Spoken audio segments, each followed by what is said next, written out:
కష్టపడి చదివితే విద్యార్థులకు ఉజ్వల భవిష్యత్తు ఉంటుందని ఎస్సీ బాలికల వసతి గృహం హెచ్డబ్ల్యూఓ లక్ష్మీదేవి పేర్కొన్నారు.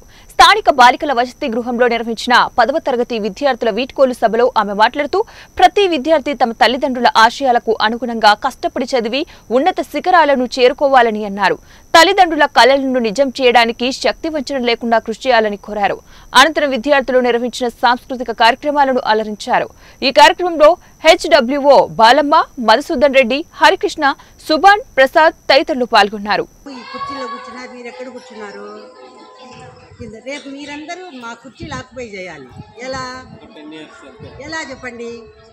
చదివి పాస్ అయిపోతే ఈజీగా మీకు జాబ్స్ వస్తాయి. చదవాలి. ఆడపిల్లలకు మంచి ఆపర్చునిటీస్ ఉన్నాయి.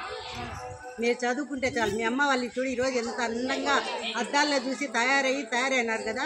కానీ మీ అమ్మ వాళ్ళు ఎప్పుడైనా ఇలా తయారైనారా? ఎందుకు తయారు కాలేదు చెప్పండి? మీలోనే అద్దంలాగా మిమ్మల్ని అద్దం అనుకొని చూసుకుంటారు మీ తల్లిదండ్రులు. అలాంటి వాళ్ళకి మీరు ఇచ్చే సందేశం ఏంటి? మై డియర్ స్టూడెంట్స్, నెక్స్ట్ మీకు అందరికీ ఫేర్వెల్ డే శుభాకాంక్షలు. తర్వాత వచ్చి మీకు ఈ రోజు నుంచి మనకు 10th క్లాస్ ఎగ్జామ్స్ స్టార్ట్ అవుతున్నాయి. ఒక 1 వీక్ తర్వాత 10th క్లాస్ ఎగ్జామ్స్లో ఎలా రాయాలి అనేది మీకు ఆల్రెడీ ఒకసారి మేము మోటివేషన్ క్లాసెస్ జరిగినాం కదా. అది కూడా మన హాస్టల్లోనే జరిగినాయి, అవునా కదా? ఆ రోజు సబ్జెక్ట్ వైజ్